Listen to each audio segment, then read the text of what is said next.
Shalom saudara terkasih, hari ini kita akan membahas hal yang sangat relevan di dalam kehidupan generasi anak-anak muda. Dan tentunya juga memberikan kekuatan kepada setiap kita yang mendengar. Di tengah dunia yang serba cepat perubahannya, akibat yang ditimbulkan adalah ketidakpastian akan masa depan dan adanya perasaan fear of missing out atau FOMO.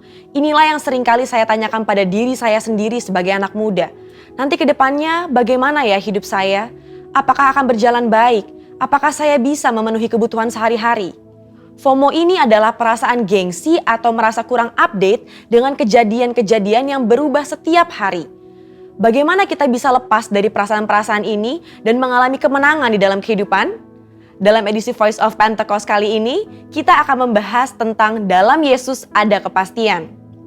Di dalam Alkitab, kita menemukan banyak tokoh-tokoh yang juga mengalami masalah dan tantangan dalam usia muda mereka. Kali ini, tokoh yang akan kita bahas adalah Yusuf. Saudara, coba bayangkan, sedari muda Yusuf mengalami penolakan dari saudara-saudaranya. Dia dibenci begitu rupa sampai dijual menjadi budak oleh saudaranya sendiri. Dia harus berusaha keras bertahan hidup di tanah asing.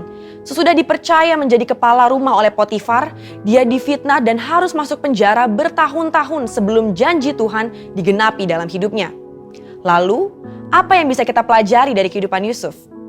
Hal yang dapat kita pelajari adalah orang yang hidup benar, langkah hidupnya ditetapkan oleh Tuhan. Hal ini dituliskan dalam Mazmur 37 ayat 23. Bagaimana Yusuf tidak meninggalkan iman percayanya kepada Tuhan. Dia terus memiliki hubungan yang dekat dengan Tuhan. Di situ Yusuf menemukan kekuatan untuk bertahan dan terus percaya kepada janji-janji Tuhan. Dari sini dapat kita lihat bahwa orang yang hidupnya benar akan terus diproses oleh Tuhan agar siap menjalani panggilan hidup yang telah ditetapkan Tuhan.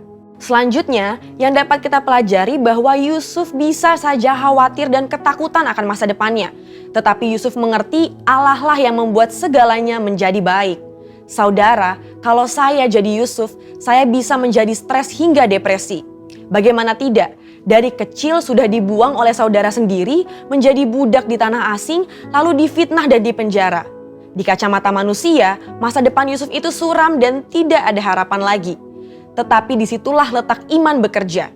Dalam Roma 4 ayat 18a berkata, sebab sekalipun tidak ada dasar untuk berharap, namun Abraham berharap juga dan percaya.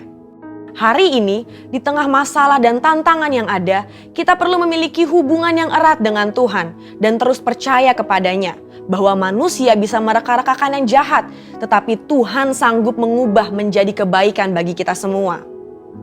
Tuhan Yesus berkata dalam Matius 6 ayat 31, "Mengapa kamu khawatir soal pakaian? Apakah yang akan kami makan? Apakah yang akan kami minum?"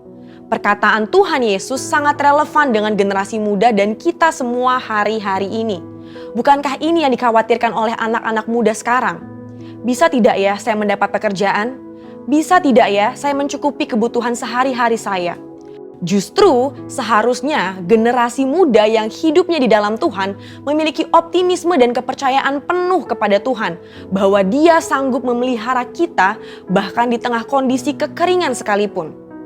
Matius 6 ayat 33 dengan jelas berkata, "Carilah dahulu kerajaan Allah dan kebenarannya, maka semuanya itu akan ditambahkan kepadamu." Tapi apa ya maksudnya? Maksudnya adalah kita harus berusaha dengan sungguh-sungguh agar kuasa dan hadirat Allah termanifestasikan dalam hidup kita. Melalui Roh Kudus, kita berusaha untuk mentaati perintah Kristus. Hidup benar, tidak hidup dalam dosa, bekerja dengan cara yang benar, maka berkat Tuhan akan tercurah untuk mencukupi kehidupan saudara dan saya. FOMO terjadi karena adanya rasa tidak puas dan tidak pernah merasa cukup akan apa yang dimiliki seseorang dan fokus kepada pencarian duniawi semata. Tertulis dalam Kolose 3 ayat 2 bahwa pikirkanlah perkara yang di atas bukan yang di bumi. Sembari kita bekerja, bersekolah, dan berusaha di dunia ini, Alkitab juga mengajarkan untuk mulai membangun kehidupan kekal kita dari sekarang. Tuhan sendiri mengajarkan secara langsung kepada murid-muridnya dalam doa Bapa kami. Berikanlah kami pada hari ini makanan kami yang secukupnya. Dari sini kita tahu bahwa yang Tuhan kehendaki adalah hidup dengan ucapan syukur dan secukupnya. Selain itu, Paulus juga memberikan nasihat kepada Timotius tentang ibadah yang disertai dengan rasa cukup akan memberikan keuntungan yang besar. Jadi, kesimpulannya adalah setiap generasi akan memiliki masalah dan tantangannya sendiri-sendiri.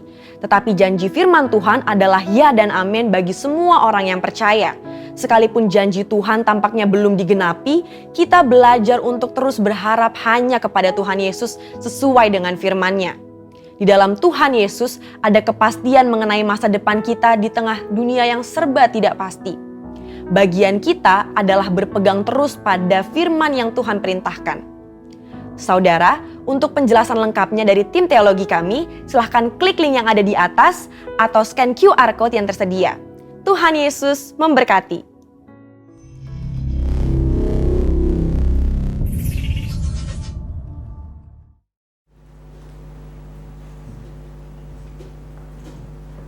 Shalom semuanya, selamat pagi. Saya mengundang kita semua untuk bangkit berdiri bersama-sama. Mari memberikan tepuk tangan terbaik untuk Tuhan kita. Katakan haleluya. Saya percaya ada sukacita yang baru, amin. Salam kanan kiri, katakan kau sungguh luar biasa. Yes, Tuhan Yesus baik bagi setiap kita, amin. Sebelum kita memulai dalam ibadah kita, mari kita satukan hati di dalam doa. Syakara barata kala barata kala syakara barata kala bo.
Saya bersyukur Tuhan Kau mengundang kami sehingga kami bisa hadir Tuhan di rumah-Mu di GBI Pantai Permata. Terima kasih Tuhan memberikan kami kehausan kerinduan. Kami bisa memuji, menyembah, memuliakan Tuhan di tempat ini ya Bapak. Saya percaya tempat ini penuh dengan kuasa. Yang sakit Tuhan akan sembuhkan oleh darah Yesus. Yang berbeban berat Tuhan akan lepaskan, Tuhan akan menghibur, Tuhan akan menguatkan bagi setiap umat-umat-Mu di dalam nama Tuhan Yesus Kristus. Terima kasih Kau memberikan kami hati yang setia Tuhan. Hati yang takut dan getar akan Tuhan. Karena kami tahu Tuhan kesetiaan itu berharga Tuhan di hadapan-Mu ya Bapa. Mantrakan setiap kami menjadi anak Tuhan yang penuh dengan teladan Tuhan. Kami bisa menjadi saksi Kristus dimanapun kami berada ya Bapa. Dalam kehidupan kami bisa memberitakan kabar baik Tuhan untuk orang-orang di dalam sekitar kami. Sehingga wadah kami mengalami penuaian jiwa yang terbesar dan terakhir di dalam nama Tuhan Yesus Kristus. Terima kasih ya Bapak beracara Tuhan di tengah-tengah kami. Saya percaya akan melawat Tuhan setiap kami di dalam hadirat-Mu ya Bapak. Tidak ada satupun Tuhan yang Kau lewatkan Tuhan di tempat ini ya Bapak. Dan kami percaya kami pulang dari tempat ini ada kemenangan yang baru, ada sukacita yang baru yang Tuhan berikan bagi setiap kami di dalam nama Tuhan Yesus Kristus. Dan kami serahkan Tuhan ibadah kami Tuhan ke dalam tangan kasih-Mu. Hanya di dalam nama Tuhan Yesus Kristus kami ucap syukur dan berdoa. Kita sama-sama katakan amin. Amin. Haleluya. Mari kita sama-sama memperkatakan Mazmur 91. Dalam lindungan Allah, orang yang duduk dalam lindungan yang maha tinggi dan bermalam dalam naungan yang maha kuasa akan berkata kepada Tuhan, tempat perlindunganku dan kubu pertahananku, Allahku yang ku percaya. Sungguh Dialah yang akan melepaskan engkau dari jerat penangkap burung, dari penyakit sampar yang busuk. Dengan kepaknya Ia akan melindungi engkau, di bawah sayapnya engkau akan berlindung. Kesetiaannya ialah perisai dan pagar tembok. Engkau tak usah takut terhadap kedahsyatan malam, terhadap panah yang terbang di waktu siang, terhadap penyakit sampar yang berjalan di dalam gelap, terhadap penyakit menular yang mengamuk di waktu petang. Walau 1000 orang rebah di sisimu dan 10.000 di sebelah kananmu, tetapi itu tidak akan menimpamu. Engkau hanya menontonnya dengan matamu sendiri dan melihat pembalasan terhadap orang-orang fasik. Sebab Tuhan ialah tempat perlindunganmu. engkau buat tempat perteduhan. Malapetaka tidak akan menimpa kamu, dan tulah tidak akan mendekat kepada kemahmu. Sebab malaikat-malaikatnya akan diperintahkannya kepadamu, untuk menjaga engkau di segala jalanmu. Mereka akan menentang engkau di atas tangannya, supaya kakimu jangan terantuk kepada batu. Singa dan ular telung akan kau langkahi. Engkau akan menginjak anak singa dan ular naga. Sungguh hatinya melekat kepadaku, maka aku akan meluputkannya, aku akan membentenginya, sebab ia mengenal namaku. Bila ia berseru kepadaku, aku akan menjawab. Aku akan menyertai dia dalam kesesatan. Aku akan meluputkannya dan memuliakannya. Dengan panjang umur akan kukenyangkan dia, dan akan kuperlihatkan kepadanya keselamatan daripadaku. Amin. Haleluya. Haleluya. Kita bersyukur, kita boleh memuji, memuliakan nama Tuhan di tempat ini. Amin.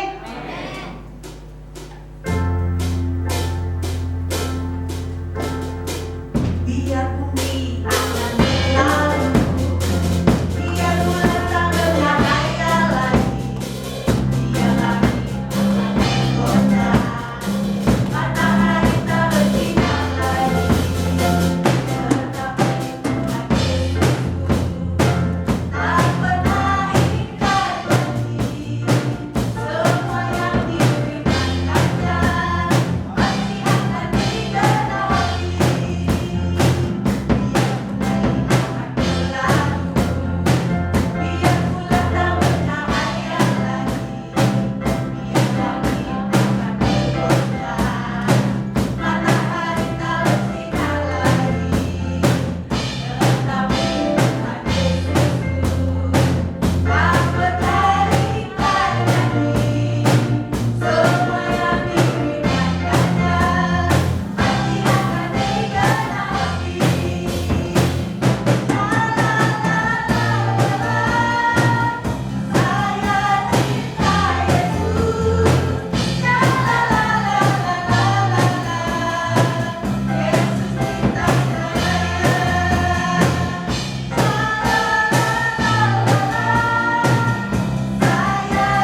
bersyukur Tuhan telah memberikan kami wadah Tuhan, sehingga kami bisa menabur pekerjaan Tuhan di tempat ini. Kiranya Kau berkati Tuhan setiap anak-anak-Mu Tuhan yang akan kembali ke persatuan, persembahan khusus, persembahan ucapan syukur, dan setiap tangan-tangan yang akan memberi, Tuhan kembalikan 100 kali lipat ke lembung setiap anak-Mu. Dan kami mau memberi dengan sukacita yang berasal daripada Engkau, hanya di dalam nama Tuhan Yesus Kristus kami bersyukur dan berdoa, kita sama-sama katakan amin. Selamat memberi semuanya. Siapkan hati kita mau sama-sama untuk menyembah Tuhan, dan kita akan mendengarkan firman Tuhan pada pagi hari bagi setiap kita. Haleluya.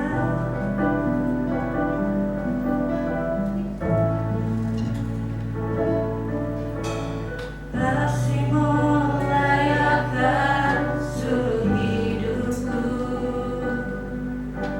mampukanku melakukan yang Kau inginkan.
ada untuk menjadi penyembah. Ajar kami untuk memahami itu, Tuhan. Makasih di tengah-tengah umat-Mu, Gereja Betel Indonesia Pantai Permata ini, Bapak. Hamba berdiri untuk menyampaikan isi hati-Mu. Pakai hamba-Mu, Tuhan. Kuduskan bibir mulut hamba. Sembunyikan di belakang sana. Seluruh umat-Mu saat ini, Bapak, biarlah hati mereka mendapatkan jamahan sehingga bagaikan tanah yang subur yang akan ditaburi oleh benih-benih kebenaran, sehingga benih itu jatuh di tempat yang tepat dan akan tumbuh dan akan berbuah lebat, menjadi kesukaan bagimu, menjadi berkat bagi banyak orang. Kami sambut firman Tuhan. Dalam nama Tuhan Yesus Kristus kami berdoa. Yang siap mendengar firman sama-sama kita katakan amin. Silakan duduk Bapak Ibu Saudara. Senang kembali dapat berdiri di hadapan Bapak Ibu Saudara yang dikasihi Tuhan. Saya untuk ketiga kalinya ya berdiri di mimbar ini untuk memberitakan firman.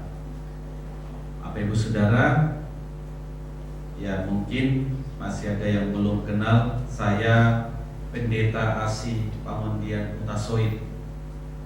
Saya gembala di Gereja Betel Indonesia Gerakan Nusa Permai. Puji Tuhan, kita boleh menjadi bersama-sama menjadi keluarga Allah. Pribadi yang berdampak. Saudara, berdampak. Dampak itu artinya saudara memiliki pengaruh yang besar. Saudaraku yang dikasihi Tuhan, kehidupan kita ini pasti dipengaruhi oleh banyak hal. Nah, oleh karena itu saudara, saya rindu saudaraku yang dikasihi Tuhan, kehidupan kita berdampak tetapi membawa dampak kebenaran, dampak ilahi tentunya. Jadi saudara, kalau kita melihat sisi dampak itu saudara, bisa dampak negatif saudara. Kalau kita bergaul dengan pencopet saudara-saudara, kalau kita bergaul dengan peminum, kalau kita bergaul dengan siapa kita bergaul saudara, itu bisa mempengaruhi diri kita. Kalau kita bergaul dengan firman, maka firmanlah yang akan mengubahkan, yang akan mempengaruhi seluruh kehidupan kita. Maka saudaraku yang dikasihi Tuhan, Allah juga mau. Makanya Yesus katakan, kamu adalah terang dunia. Tidak ada orang yang menaruh pelita, menghidupkan pelita lalu menaruhnya di bawah gantang atau di bawah tempat tidur. Pelita pasti ditaruh di atas kaki dia, di atas, supaya dapat menerangi semuanya. Saudara dan saya, Tuhan tempatkan dimanapun kita berada, supaya kita bersinar terang. Amin. Bersinar, bersinar, itulah kehendak Yesus. Itu kehendak Yesus bagi kita. Bersinar, bersinar terang. Jadi jangan sampai redup. Cahaya Kristus itu harus selalu terpancar lewat kehidupan kita, anak-anak Tuhan. Saudaraku yang dikasihi Tuhan, dunia ini saat ini saudara terlalu banyak dipengaruhi faktor negatif. Saudaraku yang dikasihi Tuhan, sekeliling kita, bahkan anak-anak kita. Makanya saudaraku yang dikasihi Tuhan, kalau kita sebagai orang tua, mestinya seorang ayah harus berpengaruh kepada istri dan anak-anaknya. Pengaruhnya harus kuat. Makanya seorang ayah harus bergaul karib dengan Tuhan, supaya pengaruh Tuhan itu masuk dalam dirinya, lalu dia transfer kepada istri dan anak-anaknya. Jangan asik bergaul dengan hal-hal yang tidak benar. Itu akan mempengaruhi hidupnya. Ibu-ibu jangan hanya asik bergosip ria, saudara. Itu akan mempengaruhimu. Tetapi mari bangun selalu persekutuan kita dengan Tuhan. Jadi Allah mau kita berdampak dimanapun kita berada. Apapun kita, status kita, sebagai orang tua kah, sebagai ayah kah, sebagai ibu kah, bagi anak-anak, sebagai anak juga bagi orang tua, bagi keluarga besar, sebagai warga negara, bagi rakyat dan bangsa kita ini, kita harus berdampak. Amin. Hadirkan Kristus dimanapun kita berada. Tidak dapat tampil ya slide saya. Oh ada, sudah. Nah, mari Bapak Ibu Saudara, hidup yang berdampak. Tadi saya bilang pribadi yang berdampak. Beda-beda tipis. Mari saudara, saya rindu kita baca dari Kisah Rasul 3 ayatnya yang ke-25. Kisah Para Rasul pasal 23 ayat 25. Kalau sudah menemukan, boleh kita katakan amin. Mari Bapak Ibu Saudara, ayat yang ke-25. Kita bangkit berdiri, kita baca bersama-sama. Kisah Para Rasul 3 ayat yang ke-25. Hitungan ketiga kita baca bersama-sama. 1, 2, 3. Kamulah yang mewarisi nubuat-nubuat itu dan mendapat bagian dalam perjanjian yang telah diadakan Allah dengan nenek moyang kita ketika Ia berfirman kepada Abraham, oleh keturunanmu semua bangsa di muka bumi akan diberkati. Amin. Silakan duduk Bapak Ibu Saudara. Oleh keturunanmu semua bangsa di muka bumi akan diberkati. Nah, itu yang saya maksud saudara-saudara. Dampaknya itu kita menjadi berkat dimanapun kita berada. Kalau kita hadir di dalam sebuah komunitas, kita menghadirkan Kristus, bukan menjadi sumber masalah. Kita ada di dalam persekutuan, kita menjadi berkat. Amin. Perkataan kita, tindakan kita, dan sebagainya membawa dampak. Bapak Ibu Saudara dikasih Tuhan. Bapak Ibu yang dikasih Tuhan, hal yang sangat penting untuk kita, slide yang kedua dikatakan di sini, saudara. Hal yang sangat penting untuk kita pahami sehingga kita menjadi pribadi yang berdampak. Ini pengamatan saya, ada 5 yang saya buat di dalam slide ini. Yang pertama, saudara-saudara, memahami siapa dirimu di hadapan Tuhan. Kita pahami dulu siapa, apa sih tanggung jawab saya di hadapan Tuhan. Seperti apa sih saya harusnya sebagai anak Tuhan. Yang kedua, memahami siapa dia yang ada di sekelilingmu. Kita perlu mengenali sekeliling kita supaya kita dapat berdampak. Yesus berkata, apapun yang kamu inginkan orang lain perbuat kepadamu, apa dikatakan? Perbuatlah demikian. Jadi saudara, yang ketiga, berdampak bagi diri sendiri, orang terdekat, keluarga. Jadi kita harus jadi berkat dulu. Jangan kita melangkah keluar sana sementara istri kita, asal kita ketemu mencibir kita, omong kosong lu katanya saudara. Anak-anaknya nggak bisa masuk perkataannya. Kau omong aja, bapak aja pemabuk katanya saudara. Nah, yang keempat, menjadi saksi dan pikul salib. Nah ini sangat penting. Nanti akan saya jelaskan ya. Lalu berdampak bagi semua orang. Oleh slide ketiga, dikatakan saudara, ini yang pertama tadi. Siapakah aku di hadapan Tuhan? Siapa kita di hadapan Tuhan? Itu sangat penting saudara. Jadi pemahaman kita yang benar itu akan membenarkan seluruh kehidupan kita. Tapi pemahaman kita yang salah, nah ini Ini yang banyak anak-anak Tuhan, banyak orang-orang yang berjalan seturut dengan prinsipnya, padahal prinsip yang salah.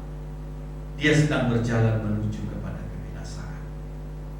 Biasanya orang-orang seperti itu orang-orang yang tidak mau dipimpin, orang-orang yang independen, hanya percaya kepada diri sendiri. Itu bahaya, saudara. Jadi saudaraku yang dikasihi Tuhan, kita harus memahami Saulus sebelum dia dipanggil Tuhan menjadi pemberita firman, dia memiliki prinsip yang salah. Dia memiliki motivasi yang salah. Apa kesalahan dia, Bapak Ibu Saudara yang dikasihi Tuhan? Dia menganiaya banyak sekali orang-orang percaya.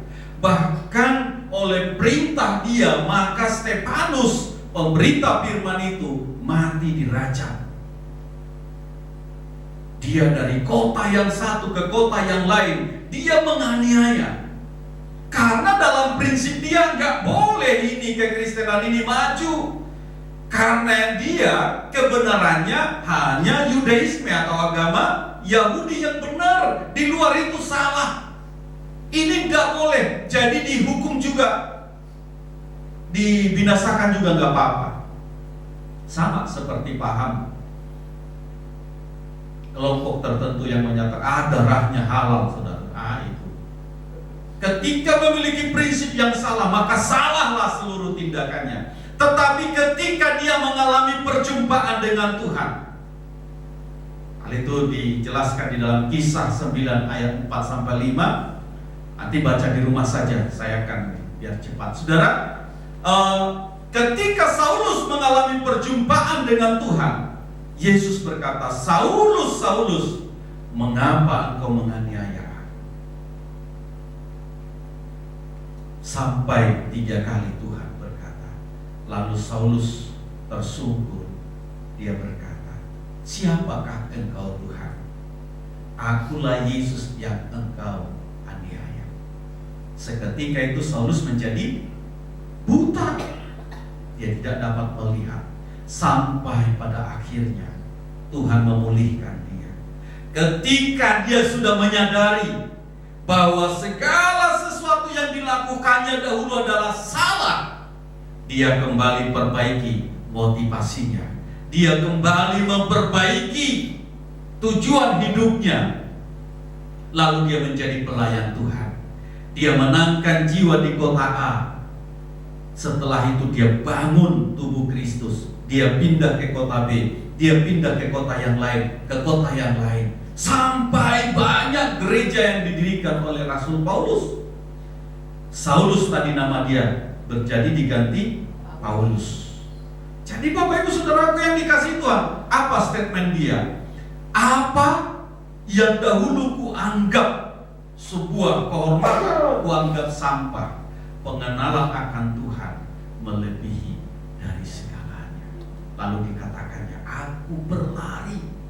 Dia tidak mau lambat-lambat lagi untuk menyenangkan hati Tuhan, tetapi dia berlari. Dia kejar hadirat Tuhan. Jadi Bapak Ibu Saudaraku yang dikasihi Tuhan, bagaimana motivasi kita? Jangan sampai kita memiliki prinsip yang salah. Anak-anak muda banyak yang memiliki prinsip yang salah. Sebagai orang tua, saya selalu telepon anak saya karena dia di Jakarta. Kau melayani enggak? Kau melayani di mana kan kemarin? Aduh Pak, saya ketiduran. Tidurlah kau terus, dan lalu nasihati saudara-saudara. Saya tidak akan bosan-bosan untuk terus.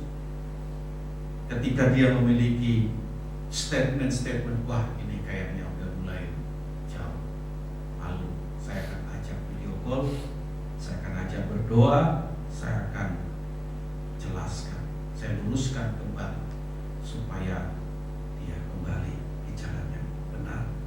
Nah, kita melihat Musa, kita tahu masa kecil Musa ketika dia lahir sedang terjadi apa? Perintah Firaun untuk membunuh anak-anak. Musa pada saat itu pula dia lahir, saudara-saudara. Lalu sama orang tuanya menghindari supaya jangan dibunuh, Dia ditaruh di sebuah wadah lalu dihanyutkan di sungai Yordan. Kebetulan putri Fir'aun sedang bermandi ria, saudara-saudara. Oleh tangisan Musa tersentuh hati keibuannya. Dia melihat anak itu begitu mempesona sehingga putri Fir'aun mengadopsinya, membawanya ke istana, dididik di istana menjadi seorang pangeran. Tetapi saudara-saudara yang dikasihi Tuhan, ketika dia melihat ketidakadilan, walaupun dia belum tahu bagaimana panggilan Tuhan, ketika dia, saudara yang dikasihi Tuhan, melihat ketidakadilan, hatinya tergerak. Ini bangsaku. Mungkin dia sudah tahu, karena inang yang menyusui dia juga adalah mamanya sendiri. Kebetulan kalau kita membaca historinya Musa. Jadi Bapak Ibu Saudaraku yang dikasihi Tuhan, walaupun dia membela bangsa Israel, tetapi bangsa Israel tidak membela dia, malah dilaporkan ke Fir'aun, sehingga dia menjadi seorang pelarian. Mungkin dalam hatinya, apanya ini? Saya udah bela sudah ini. Dia harus menjadi pelarian. Lalu ketemu dengan anak-anak Yitro, lalu dia dibawa ke rumahnya. Lalu dia menjadi menantu Yitro. Dia mengembalakan kambing domba Yitro. Ketika di pengembalaan inilah dia mengalami perjumpaan dengan Tuhan. Musa, tanggalkan kasutmu. Tanah yang kau injak itu adalah suci, karena ada nyala api, tetapi semak-semak itu tidak terbakar. Ternyata Tuhan hadir di situ. Lalu Musa menanggalkan kasutnya. Lalu disitulah Tuhan mulai memberikan tugas.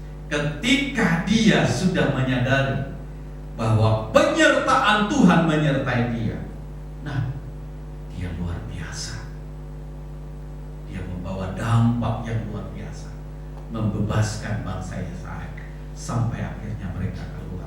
Lalu kita melihat Yesaya. Nah, ini mengenai siapa aku di hadapan Tuhan. Siapa kita? Harus menyadari siapa kita, baru kita dapat bertindak, saudara-saudara. Pemahaman itu, kalau kita belum menyadari itu, saudara-saudara, maka itulah yang membatasi gerak kita untuk menyatakan kuasa Tuhan, untuk menjadi berkat dimanapun kita berada. Sehingga banyak anak-anak muda hanya melihat, hanya menonton, tidak bergerak untuk bertindak. Banyak juga jemaat seperti itu, saudara-saudara, tidak memiliki tanggung jawab. Hanya sebatas itukah? Hanya sebatas anggota jemaatkah kita? Padahal Tuhan mau kita lebih.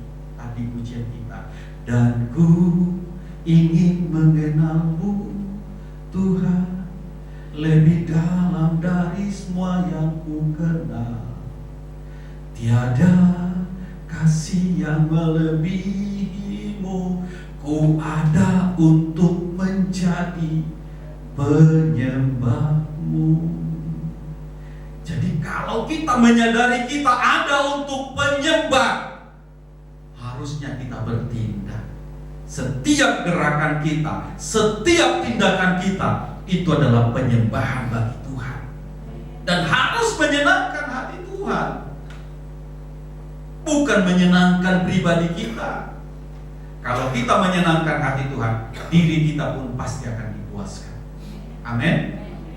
Jadi Bapak Ibu Saudara, penting. Yesaya juga seperti itu, saudara.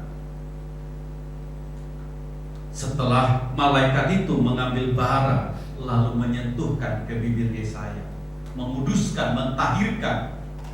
Karena sebelumnya Yesaya berkata, apa dikatakannya, saudara-saudara? Celakalah aku yang najis bibir, melihat dia melihat Tuhan, dia merasa celaka.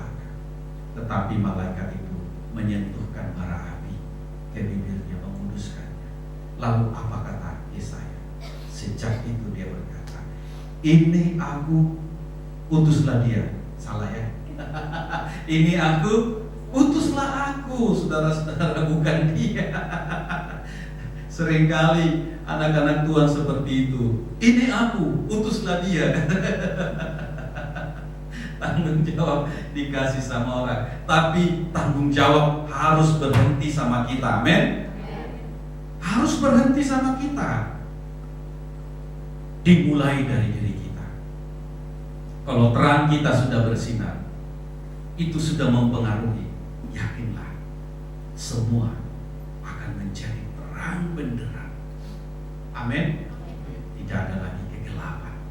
Itu yang penting bagi kita. Nah, slide yang ketiga, Bapak Ibu Saudara, dikatakan di sini, pahami orang yang ada di sekelilingmu. Yang pertama sekali untuk kita memahami di sekeliling kita, kita harus menyadari dulu kita, saudara-saudara, bersyukur kita apa adanya. Saya bersyukur karena Tuhan jadikan saya sebagai Asih Pangondian di suku Batak, misalnya seperti itu. Kalau boleh memilih, saudara-saudara, mungkin saya pilih jadi bangsa Yahudi, saudara-saudara. Iya kan? Pintar-pintar, wah hebat-hebat, menjadi pencipta. Atau menjadi orang Amerika deh, biar mancung, hidungnya tinggi, badannya putih. Nah, ini malah jadi samegot, saudara-saudara. Tapi kita harus bersyukur. Nah, kita tidak bisa memilih orang-orang yang ada di sekitar kita, sebab semesta selalu punya skenarionya sendiri tentang apa yang terjadi pada diri kita. Akan tetapi kita bisa memilih orang seperti apa yang akan kita kelilingi. Nah, itu saudara-saudara, kita bisa memilih. Kita bisa berkata tidak terhadap orang-orang yang tidak benar. Amin. Kita bisa memilih. Kita bisa menutup telinga kita buat perkataan-perkataan yang negatif. Nah, Bapak Ibu Saudara, di Lukas 10 ayat 3 itu, saudara, ini seperti itu, saudara, bahwa aku mengutus kamu. Coba dibaca kalau mau kita baca, saudara-saudara. Lukas pasal yang ke-10 ayat yang ke-3.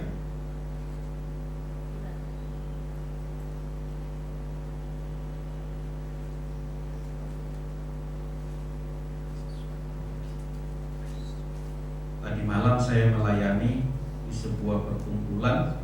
Alkitab kacamata saya tinggal, Bapak Ibu. Jadi pagi-pagi nggak sempat lagi mau jemput, makanya agak lama. Saya bawa Alkitab yang baru, biar lebih baru. Amin. Mari, boleh dibaca Bapak Ibu. Ada yang bisa baca untuk kita?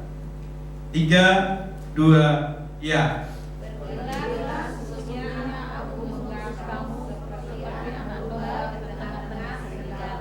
Itu saudara.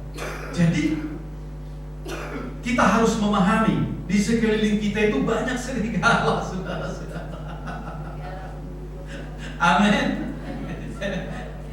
Sementara kita ini dikatakan seperti anak domba. Coba bayangkan, domba dengan serigala. Domba itu sarapan pagi serigala, saudara. Jadi kalau kita tidak memiliki hikmat, makanya Yesus katakan, hendaklah kamu cerdik seperti ular, ya. Tapi jangan seperti ularnya aja, jadi licin. Ada juga mengantisipasinya, jangan menjadi orang Batak bilang biasanya manguluki, tetapi harus tulus seperti merpati. Jadi kita harus bisa, artinya kita bisa menempatkan diri kita. Di tengah-tengah kita itu banyak penyesat-penyesat, saudara. Di sekitar kita itu banyak. Oleh karena itulah kita harus bisa menempatkan diri kita. Ada orang yang hadir di hidup kita sebagai ujian, ada yang hadir sebagai pendukung, ada pula yang menjadi tokoh figuran. Semua ada porsinya masing-masing. Dan karena sebagian besar alasan serta tujuan yang melingkupinya, kita tidak bisa memilih itu. Salah satu buktinya adalah kita tidak bisa terlahir dari keluarga seperti apa. Hal ini termasuk dalam sesuatu yang tidak bisa kita kendalikan. Tetapi kita butuh hikmat. Amin. Kita butuh Yesus. Makanya ada pujian itu, ku perlukan juru selamat. Kita perlu juru selamat. Amin. Kalau kita berjalan dengan juru selamat, jalan kita semua pasti akan mendapatkan kebaikan. Jadi Bapak Ibu Saudara penting. Mari slide selanjutnya. Nah, ini banyak macam-macam orang, saudara. Jadi kita harus dapat menempatkan diri. Nah, ini hanya sebagai pemanis, saudara-saudara. Slide selanjutnya dikatakan yang ketiga, berdampak bagi diri sendiri, bagi orang terdekat, juga bagi keluarga. Nah, saudara-saudara, ini yang menjadi sangat penting. Sebelum kita membawa dampak keluar, kita harus berdampak dulu bagi diri sendiri. Oh, di tahun-tahun 90-an ada sebuah lagu dangdut, saudara-saudara. Saya nggak tahu ada yang pernah dengar itu.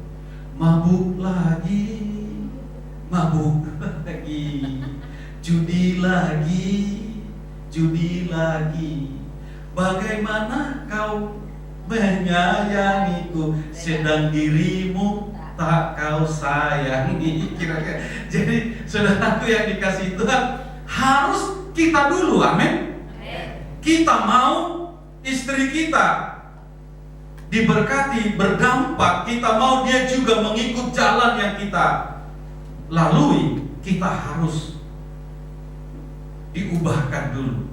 Maka kita akan bawa istri dan anak-anak kita untuk mengalami perubahan. Jadi jangan harapkan kalau Mother Teresa, kita tahu Mother Teresa ya, seorang ibu yang luar biasa yang mendedikasikan dirinya untuk merawat orang-orang sakit di India sana pada zamannya, di mana pada waktu itu pinggiran Sungai Gangga itu, saudara-saudara, menjadi tempat pembuangan manusia-manusia yang sudah sakit, sehingga kalau sudah mati tinggal digulingkan saja ke Sungai Gangga. Jadi mereka tidak ada harganya. Tetapi Mother Teresa tergerak belas kasihan. Dia bangun wadah tempat. Tetapi dia katakan seperti ini, kalau kamu mau kamu berdampak bagi dunia, pulanglah dulu ke rumahmu. Berdampak dulu di rumahmu, itu maksud dia, saudara-saudara. Baru kita akan membawa dampak ke dunia. Gak bakal bisa kalau kita di rumah saja masih gak bisa. Bagaimana kita mau memenangkan dunia, saudara-saudara? Jadi kita pastikan dulu diri kita. Benar, Bapak Ibu Saudara yang dikasih Tuhan. Jadi diri kita sendiri. Makanya saya katakan tadi, seperti apa kita memahami Kristus, itu menentukan dampak kita dimanapun kita Tuhan tempatkan.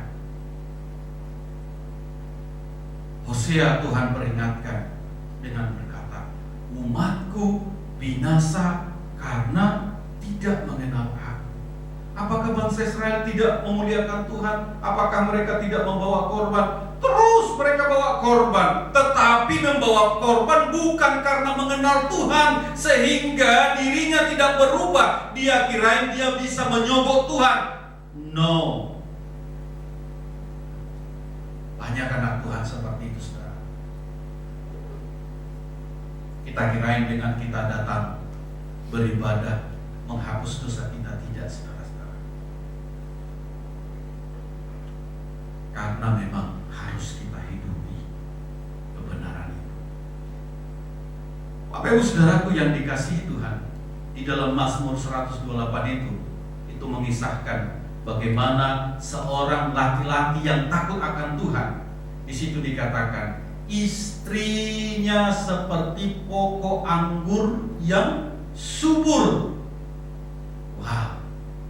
Jadi kalau seorang pria, seorang laki-laki yang takut akan Tuhan, dikatakan secara otomatis istrinya akan takut Tuhan. Makanya pengaruh suami itu perlu, ya, Jangan didominasi istri, nanti menjadi DKI, saudara-saudara. Tahu DKI ya? Di bawah ketiak istri nggak boleh. Itu menyalahi firman, saudara-saudara. Jadi suami harus berpengaruh, amin. Ayo suami-suami, aku harus berpengaruh.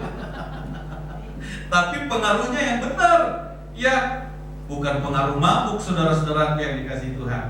Jadi di situ dikatakan istrinya seperti pohon anggur yang subur, anak-anaknya seperti tunas pohon zaitun sekeliling mejamu. Jadi saudaraku, di situ artinya bahwa kalau seorang pria sudah takut Tuhan, maka dampaknya istrinya itu, wah, buah anggur itu ranum, menyukakan hati, ingin memetiknya. Demikianlah istri seorang laki-laki yang takut akan Tuhan, selalu dirindukan. Amin. Bukan wanita lain yang dirindukan, tetapi yang di rumah selalu dirindukan, selalu diinginkan. Senyumannya, masakannya, wah, selalu dirindukan. Anak-anaknya, wah, seperti tunas pohon zaitun sekeliling meja. Itu menyenangkan, saudara-saudara. Lalu dikatakan ayat paling terakhir itu, maka engkau akan melihat anak-anak dari anak-anakmu. Artinya umur panjang Tuhan akan berikan bagi seorang laki-laki yang takut akan Tuhan, bahagia dalam rumah tangga dan menjadi memperoleh umur yang panjang. Di Mazmur 133 kita tahu ya, apa itu tentang kerukunan ya. Kesana Tuhan memerintahkan berkat-berkat dicurahkan. Lalu saudaraku yang dikasihi Tuhan, Kolose 3 itu di situ semua tercantum. Bagaimana seharusnya kita bertindak sebagai anak-anak Tuhan. Istri harus tunduk kepada suami. Lalu suami harus mengasihi istri. Anak-anak harus hormat kepada orang tua. Nanti baca Kolose 3 itu, di situ dijelaskan semua. Hamba harus mentaati tuannya. Ya. Lalu ayat 23 dari Kolose 3 itu dikatakan, apapun juga yang kamu perbuat, perbuatlah seperti untuk Tuhan, bukan untuk manusia. Jadi itu sangat penting Bapak Ibu Saudaraku yang dikasihi Tuhan. Maka kita akan membawa dampak yang luar biasa. Amsal 31, boleh kita baca nih, supaya jangan suami aja yang disebut ya, istri juga harus disebut. Amin. Boleh kita lihat Amsal pasal 31 ayat yang ke-10. Hitungan ketiga kita baca bersama-sama. 1, 2, ya. Istri yang cakap, siapakah akan mendapatkannya? Ia lebih berharga daripada permata. Amin. Istri-istri yang cakap, Anda lebih berharga dari permata. Amin. Wow. Jadilah istri yang cakap. Cakap itu harus cakap dalam segalanya, saudara. Mengurus rumah tangga, di situ dijelaskan.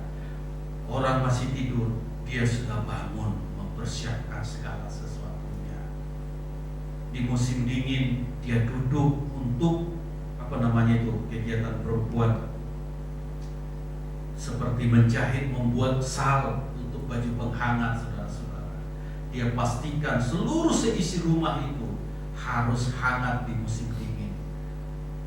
Wah, cakep. Kalau istri-istri sudah cakep, waduh, suaminya pasti akan terus mengidolakannya. Amin. Bapak Ibu Saudaraku yang dikasihi Tuhan, ini sangat penting untuk kita. Allah mau kita berdampak dulu kepada orang-orang terdekat kita. Suami berdampak dulu terhadap istri, istri berdampak dulu terhadap suami, lalu ayah, ibu berdampak terhadap anak-anak, anak-anak juga seperti itu. Maka saudara, ketika keluarga keluar melangkah di komplek perumahan di mana tinggal, cahaya Kristus akan terpancar dari setiap pribadi, lepas pribadi keluarnya. Maka dampak kita luar biasa. Ketika kita tersenyum saja menyapa, kita sudah membawa dampak yang benar. Amin. Yang keempat, saudara, menjadi Kristus dan menjadi saksi dan pikul salib. Nah, ini penting sekali, saudara. Slide berikutnya, menjadi saksi dan pikul salib. Nah, ini penting sekali. Makanya saya katakan tadi, dampak yang kita bawa itu bukan dampak yang lain, dampak ilahi, dampak Kristus di tengah-tengah dimanapun kita berada. Maka sudah seharusnya anak-anak Tuhan memikul salib. Yesus berkata, marilah kepadaku, hai kamu yang letih lesu dan berbeban berat, aku akan memberikan kelegaan kepadamu. Tetapi jangan lupa kalimat berikutnya, dia bilang, pikullahu yang kupasang dan belajarlah kepadaku. Jadi kita harus pikulku. Saudara-saudara yang dikasihi Tuhan, di Kisah 2 ayat 47 itu bagaimana jemaat mula-mula, saudara-saudara. Dikatakan di situ, sambil memuji Allah dan mereka disukai. Disukai banyak orang, disukai semua orang. Kenapa? Saudara, ketika saya belajar teologi, bagaimana penyebaran kekristenan itu bisa begitu luar biasa hanya karena pengikut-pengikut Kristus memiliki integritas, memiliki, saudara-saudara, sepadan dengan firman. Di zaman sekarang banyak yang menjadi batu sandungan, saudara, tapi di antara kita jauh dari itu. Amin. Jadi Bapak Ibu saudaraku yang dikasihi Tuhan, kita harus memikul salib itu. Kita harus memikul salib seperti apa sih? Bukan kita ambil seperti ilustrasi ini, saudara, ambil kayu bikin bentuk salib lalu kita pikul-pikul. Enggak, saudara, tapi memikul salib. Bagaimana kita menahan diri kita terhadap dosa? Bagaimana kita menahan diri kita terhadap segala sesuatu yang tidak baik? Galatia menjelaskannya, Rasul Paulus kepada dikatakan rupa-rupa dunia itu, apa itu, percabulan, hawa nafsu dan sebagainya. Terhadap semuanya itu kuperingatkan, jangan, karena tidak ada yang masuk kerajaan surga orang-orang yang terlibat di situ. Penyembahan berhala, sihir, seterus semuanya di situ ada, saudara. Jadi kita harus pikul salib. Pikul salib. Ketika teman-teman kita, ayolah bro, minum, kita harus berani berkata, maaf, itu bukan bagian saya lagi. Saya sudah persembahkan hidup untuk Tuhan. Memang ini bukan perkara yang mudah. Terkadang kan, sok-sok pendeta, kau pendeta aja minum, katanya lagi kan. Ini masalah ini kan. Jadi di situ, tetapi itulah yang harus kita pikul. Amin. Salib itu harus kita pikul. Apalagi saudara, wah ada yang menawarkan rokok, ayo sebatang bro. Nah mulai, saudara-saudara yang dikasihi Tuhan, kita harus berani pikul salib dan menjadi saksi Kristus. Ayo teman-teman, kita ke gereja yuk, kita melayani Tuhan. Itu yang harus kita lakukan. Amin. Yang selanjutnya dikatakan, saudara, nah ini yang terakhir, dikatakan, saudara yang dikasihi Tuhan, berdampak bagi semua orang. Nah ini sangat penting. Boleh kita baca Filipi pasalnya yang keempat ayat yang kelima. Di slide sudah ada, boleh kita baca bersama-sama. Hitungan ketiga kita baca, 1, 2, 3. Hendaklah kebaikan hatimu diketahui semua orang, Tuhan sudah dekat. Wow, kebaikan hati kita jangan tersembunyi, diketahui orang, perlu itu menjadi kesaksian. Amin. Hendaklah kebaikan hatimu diketahui semua orang. Wow, sebenarnya ketika suami istri berjalan, itu menjadi kesaksian bersama, melayani bersama. Wah, itu menjadi kesaksian. Apalagi suami, istri dan anak melayani bersama. Waduh, saudaraku, firman Tuhan pasti akan digenapi. Anak-anakmu akan perkasa. Saya percaya. Jadi Bapak Ibu Saudaraku yang dikasihi Tuhan, mari jadilah pribadi yang berdampak. Jadilah pribadi yang menghadirkan Kristus dimanapun kita berada. Seperti pujian itu, Yesus menginginkan daku bersinar bagi Dia dimanapun ku berada, ku menyenangkannya, bersinar, bersinar, itulah kehendak Yesus. Bersinar, bersinar, aku bersinar terus. Tuhan menginginkan saudara dan saya bersinar terus. Amin. Makanya kita harus terhubung seperti pujian tadi. Ku terhubung denganmu. Harus terhubung. Kalau nggak terhubung nanti lowbat ya saudara-saudara. Kalau kita tidak terhubung, malah kita terhubung dengan dunia, saudaraku yang dikasihi Tuhan, dampak kita menjadi buram. Tapi kalau kita terhubung dengan Tuhan, dampak kita adalah dampak Kristus. Amin. Mari, boleh WL maju ke depan, kita naikkan sebuah pujian, saudara-saudara. Kita berikan hidup kita kepada Tuhan. Haleluya. Shalom.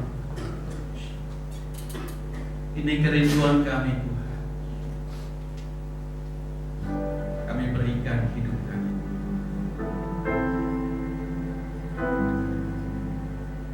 Mari nyatakan kerinduan kita kepada Tuhan.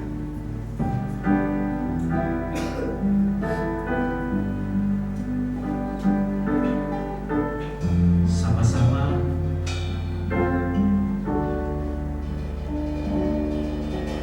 Inilah rinduku kepadamu,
hati-hatilah dengan prinsip yang salah. Tuhan ingatkan pada kesempatan ini. Biarlah kau menjadi pribadi yang berdampak dimanapun engkau berada. Sebagai anak, mungkin kau anak sulung, bawalah dampak yang benar bagi adik-adik. Sebagai ibu, berdampaklah bagi anak, bagi suami. Sebagai suami, sebagai ayah juga, berdampaklah bagi istri dan juga anak-anak. Jangan biarkan dampak negatif menghampiri hidup. Karena itu terhubunglah dengan Tuhan. Bangun persekutuan, bangun pengenalanmu akan Dia, sehingga benar-benar firman Tuhan memerdekakan dan kau dapat membawakan dampak yang benar dimanapun kau.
Saya mau berdoa bagi Bapak, Engkau melihat seluruh umat-Mu Tuhan. Engkau memahami, Engkau mengerti hidup mereka. Jikalau di antara umat-Mu ada yang di persimpangan antara kebenaran dan dunia Tuhan, selamatkan umat-Mu dalam nama Yesus. Jikalau ada Tuhan yang masih ragu akan pengenalan akan Engkau Bapa, saat ini Bapa, kekuatan yang dari Tuhan, Roh Kudus tercurah, sehingga Tuhan, Engkau yang menguatkan anak-anak-Mu Bapa. Bila mana di antara umat-Mu yang lemah, yang sakit, oleh darah Yesus, Kau terima pemulihan dan kesembuhan. Bila mana Tuhan, ada yang jatuh, tangan Tuhan mengangkatmu kembali, dan Dia memanggilmu untuk kembali kepada Tuhan. Dan bila engkau saat ini penuh dengan keraguan-keraguan, buang keraguan, arahkan hatimu kepada Tuhan. Biarlah engkau menjadi pribadi yang bersinar terang dan memancarkan sinar kemuliaan Tuhan. Terima kasih Tuhan. Aku serahkan seluruh umat-Mu di dalam tangan. Di dalam nama Tuhan Yesus Kristus, aku berdoa dan bersyukur membawa umat. Semua kita yang percaya bersama-sama kita katakan amin. Haleluya. Salam, Tuhan Yesus memberkati kita. Silakan duduk kembali.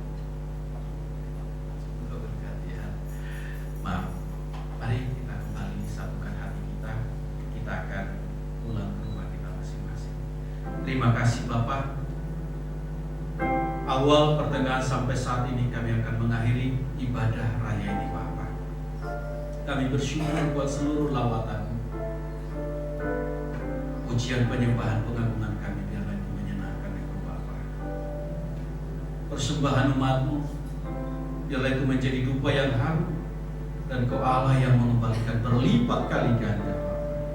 Gereja-Mu Tuhan sertai dengan hikmat untuk mengelola seluruh keuangan, dan semuanya dipergunakan untuk hormat kemuliaan. Ketika kami pulang, tangan Tuhan menolong kami sehingga kami tiba dengan selamat. Kekasih-kekasih Kristus, angkat kedua belah tangan, arahkan hatimu kepada Tuhan, dan terimalah berkat. Ulanglah dengan membawa berkat rahmat dan anugerah dari Allah Bapa, cinta kasih dari Tuhan Yesus Kristus, serta persekutuan yang manis bersama Allah Roh Kudus menyertai kehidupan. Mulai hari ini, besok, bahkan sampai Maranatha Dia datang kembali menjemput kita di orang bermain, bahkan sampai selama-lamanya. Terpuji Engkau Allah kami. Haleluya.